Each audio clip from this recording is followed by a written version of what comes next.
Salve, salve, nação alvinegra! Começando mais um vídeo aqui no canal John do Timão. Então, se você tá chegando, já deixa o seu like, se inscreve pra gente bater a meta de 110 mil inscritos. Conto com a colaboração de todos. Vamos pra cima e vai Corinthians! Um ótimo sábado a todos os corintianos e corintianas que me acompanham. É hoje dia de Corinthians pelo Campeonato Brasileiro, jogo contra o Vasco da Gama. Primeiro jogo, né, do Corinthians em casa dentro do Brasileirão de 2025, né? Então já um jogo extremamente importante, ainda mais depois da derrota que tivemos na estreia da Sul-Americana, né? Então vamos aí acompanhando as novidades da nossa equipe.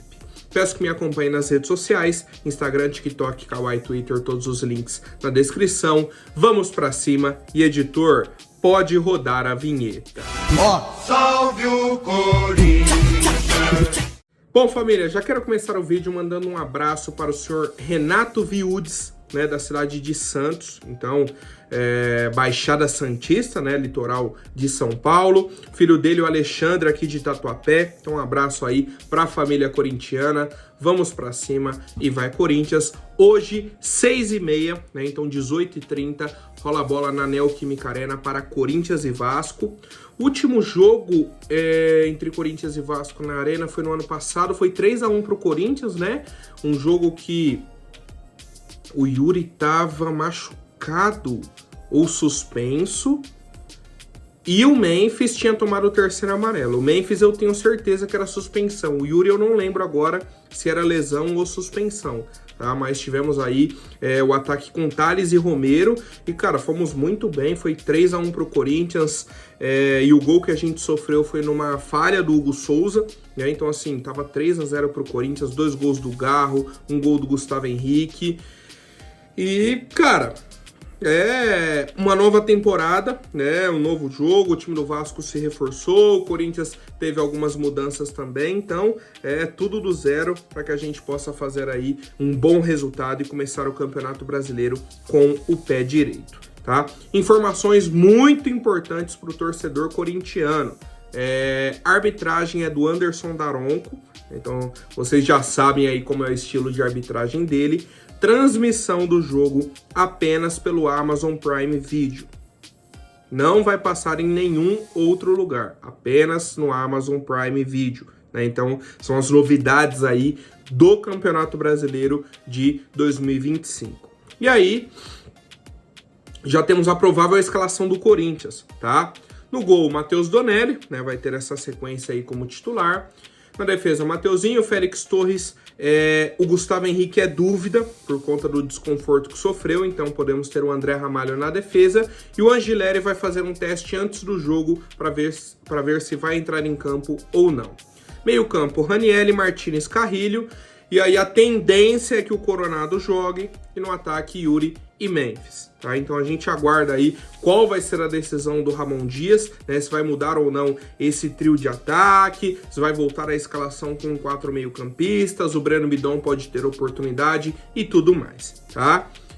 Quero saber o palpite de vocês, comentem aqui embaixo, por favor, tá? E também fica aqui o convite para nossa live pós-jogo. Acabando Corinthians e Vasco, eu entro ao vivo aqui no YouTube, a gente debate bastante aí sobre a partida do nosso Coringão e vamos acompanhando também os demais jogos do Campeonato Brasileiro, tá?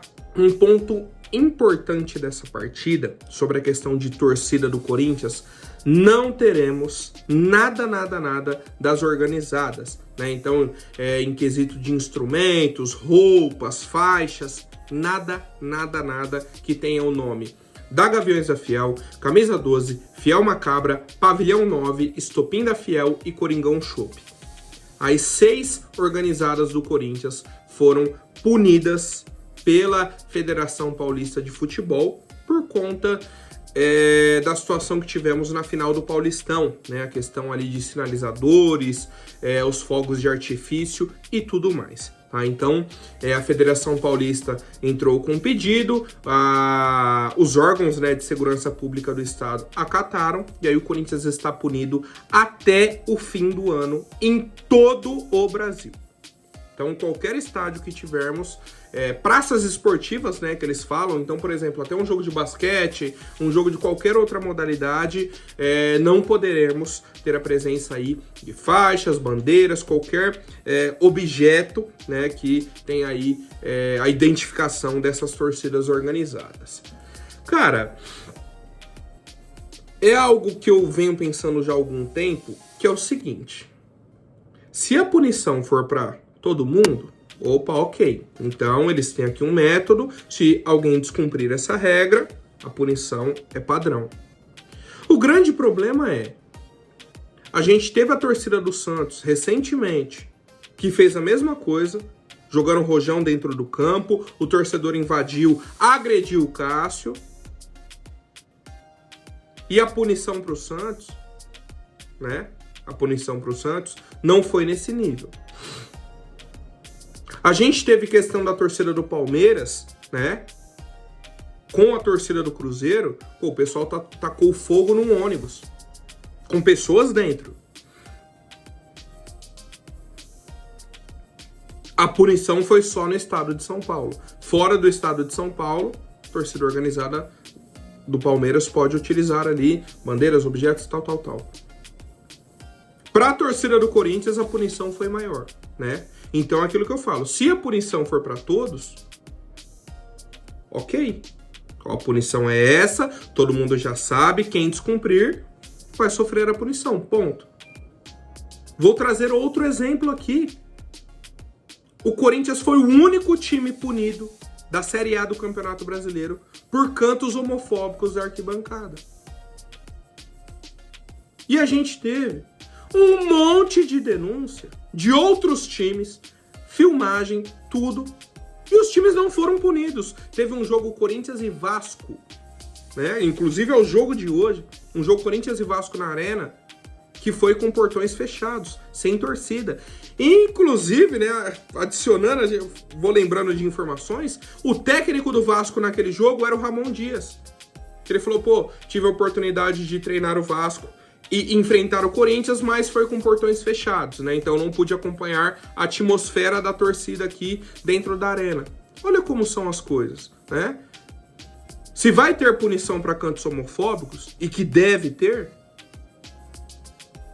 tem que ser para todo mundo. Por que só um time foi punido, né? Por que a punição para sinalizador e rojão para a torcida do Corinthians foi maior do que para outras torcidas? Ninguém vai explicar pra gente, né? E só para fechar esse assunto, a Federação Paulista entra com um pedido, né, de punição para a torcida do Corinthians. Enquanto isso, nas redes sociais, eles estão publicando festa absurda. Tá aí, ó, o print para vocês. Como que eu vou chegar aqui, vou elogiar o controle aqui do ar-condicionado? Nossa, que controle bacana. Só que eu entro com um pedido para acabarem os controles. No mínimo, contraditório. No mínimo, né? Contraditório.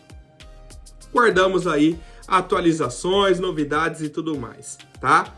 Bom, mudando rapidamente aqui de assunto, Corinthians recebeu uma visita dos representantes do La Coruña, né, um clube da Espanha, o pessoal já conhece aí e tudo mais, inclusive até me perguntaram no vídeo de ontem, né, se tinha alguma novidade sobre isso e tudo mais.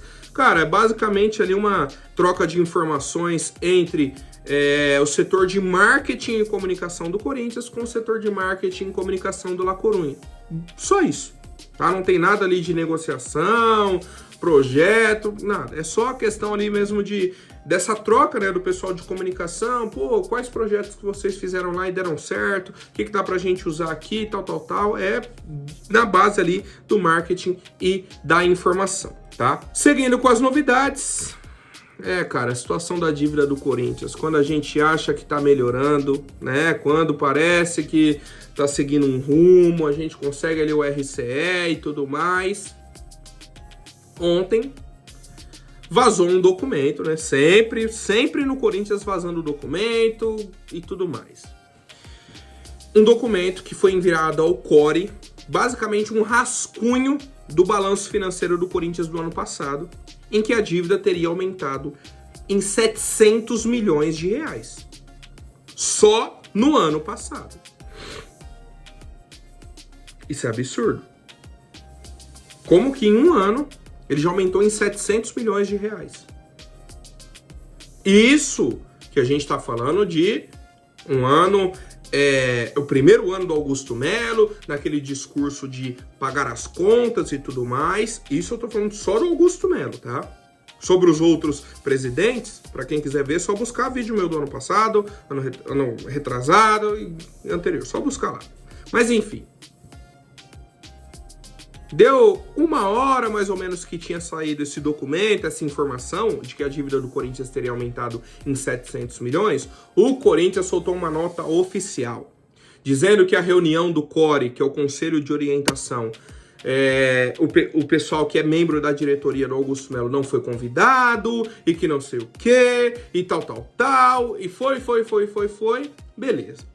E aí que eles em breve vão divulgar, né, essa questão do balanço financeiro, mas que eles já podem adiantar alguns pontos. Vou até pedir para o editor colocar na tela aí e vou ler os pontos que eles ressaltaram. Receita recorde na história do clube, tá? Isso sobre o balanço do ano passado. Então, segundo eles, a maior receita da história do clube foi feita no ano passado. Guardem essa informação. EBITDA recorde na história do clube. Então a questão de arrecadação ali antes de juros, taxas e tudo mais. Segue a mesma linha. Resultado operacional gerencial próximo de zero. Opa! Então o que a gente está trabalhando fechou ali praticamente no 0 a 0. Quase que essa a ideia, né? Aí eles trazem.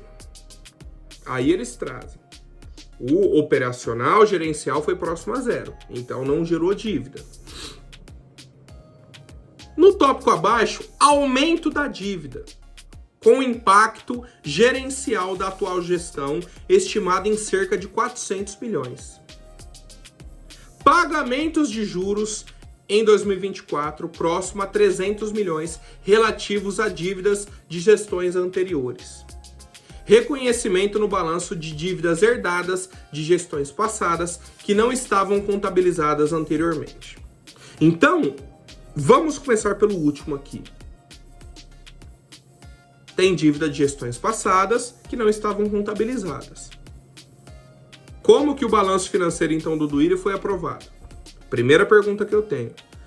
Segundo, pagaram 300 milhões só de juros no ano passado. 300 milhões. Um valor que poderia estar abatendo a nossa dívida. Está indo só para juros.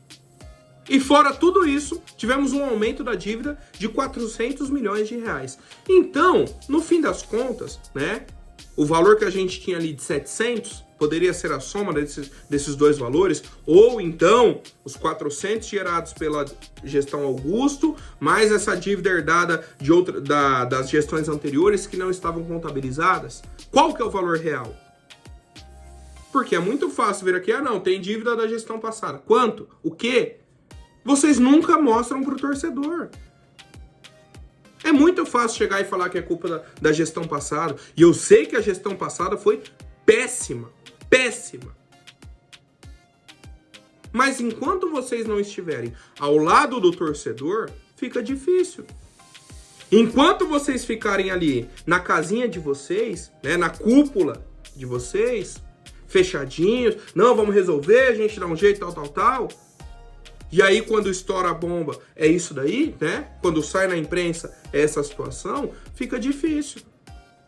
A gente passou o ano inteiro passado, né? O ano passado inteiro aí. Não, então, agora é pra gente diminuir um pouco a dívida, é pra respirar, é pra gente começar esse ano bem. Como? Como? Não sabemos, tá? Quando vai sair esse balanço? Não sabemos. Quando teremos uma resposta?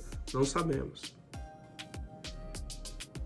Simplesmente não sabemos, tá? Então, é muito fácil aí agora pro pessoal da diretoria soltar essa nota oficial, colocar aí receita recorde, tal. Como que a receita é recorde e aumentou a dívida em 400 milhões?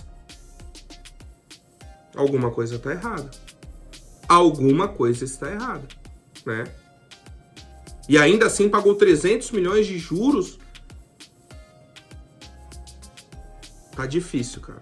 Tá difícil pro torcedor corintiano entender o que acontece nessas gestões. Muito difícil, tá? Muito difícil. E mais uma vez, porque às vezes tem torcedor que não entende. Ah, mas você tá contra. Ah, mas pegou o clube numa situação difícil. Eu sei de tudo isso. E o Augusto sabia também. Mas enquanto ele não jogar ao lado da torcida, fica difícil. Fica difícil. Enquanto ele não ser transparente, literalmente, cara, literalmente transparente com o torcedor, não tem como acreditar. Porque ele fala uma coisa, o que aparece é outra. E aí? E tudo dele, ah, não, mas eu peguei o clube numa situação. Ah, mas a gestão passada. Ah, nada é culpa dele. Nada do que acontece ele tem responsabilidade. Explica os 400 milhões pro torcedor, mostra pra gente, traz o torcedor pra perto, que aí a gente vai falar, não, realmente, ó, isso daqui ele tem razão, isso daqui precisava fazer, vamos lá. Não, fica tudo por debaixo dos panos, debaixo do tapete. De repente, quando a gente levanta o tapete e fala, caramba, tem tudo isso. É difícil, cara. É difícil. Bom, seguindo com as nossas novidades, agora falando um pouco de mercado da bola, o zagueiro Caio Garcês, que jogou aí a copinha pelo Corinthians, ficou naquela, fica aqui, não fica, tal. O Corinthians tinha que pagar um valor. Ele foi anunciado pelo São Bernardo, né? E agora vai jogar a Série C. Então um nome aí pra gente ficar de olho um pouco, né? Ver se vai ter algum destaque ou não, né? O São Bernardo teve a sua relevância aí no Campeonato Paulista. Seria interessante, né? Se ele tivesse fechado já para a disputa do Paulistão, mas por enquanto não tivemos, tá? Bom, e a última novidade, mais uma vez, o zagueiro Gabriel Paulista, atualmente no Besiktas, né, deu uma entrevista aí para o André Hernan, né, falando aí sobre a vida dele, carreira, tal, isso e aquilo. O Gabriel Paulista tem 34 anos, né, 34 anos, tal. A gente já sabe sobre a carreira dele, jogou no Arsenal, jogou no futebol espanhol. Beleza. E a fala dele na entrevista foi a seguinte: eu tenho um sonho, todo mundo sabe, voltar ao Brasil e jogar no Corinthians. Porque já entra em questões familiares, infância, e eu torci pro Corinthians. É mais um caso de que o Gabriel Paulista disse sim ao Corinthians, mas o Corinthians não perguntou nada. Nada. Já comentei aqui diversas outras vezes sobre o Gabriel Paulista, né? Ele já tentou cavar vaga no Corinthians aqui. Cara, sendo bem sincero com vocês, tá? Umas 5 vezes. Mais 5 vezes ele falou sobre o Corinthians.